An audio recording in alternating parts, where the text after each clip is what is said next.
તો Ahmedabad cyber crime બ્રાન્ચે એક મોટા આંતરરાષ્ટ્રીય સ્તરના ચાઇનીઝ ઇન્વેસ્ટમેન્ટ ફ્રોડનો પર્દાફાશ કર્યો છે। શેરબજારમાં ઊંચા નફાની લાલચ આપીને આ ગેંગ નિર્દોષ રોકાણકારો સાથે કરોડોની છેતરપિંડી કરતી હતી। આ ગેંગમાં ખાનગી બેંકના મેનેજર સહિતના કર્મચારીઓની પણ સંડોવણી ખુલી છે। સાયબર ક્રાઇમે આ મામલે 2 મહિલા સહિત 3 આરોપીઓની ધરપકડ કરી છે। તપાસમાં જાણવા મળ્યું છે કે આરોપીઓ ટેલિગ્રામ અને વોટ્સએપ ગ્રુપ દ્વારા રોકાણકારોનો સંપર્ક કરતા હતા અને ત્યારબાદ નકલી લિંક મોકલીને એક ફેક એપમાં રોકાણ કરાવતા અને રોકાણકારોના પૈસા અલગ અલગ બેંક એકાઉન્ટમાં ટ્રાન્સફર કરાવી ઠગાયા ચડતા હતા।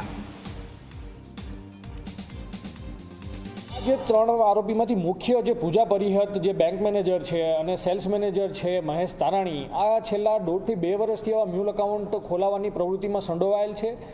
એ નોંધવાલાયક છે કે એમની જે પ્રીવિયસ બ્રાન્ચ હતી એમાંથી એમનો એમ્પ્લોયી કોડ બી બંધ કરવામાં આવ્યો હતો અને જેથી આવા મ્યુલ એકાઉન્ટ ખોલાઈ ના શકે અને એમની ટ્રાન્સફર કરવામાં આવી હતી। મહેશ તારાણીની ટ્રાન્સફર છે ગોતા બ્રાન્ચમાં કરવામાં આવી હતી।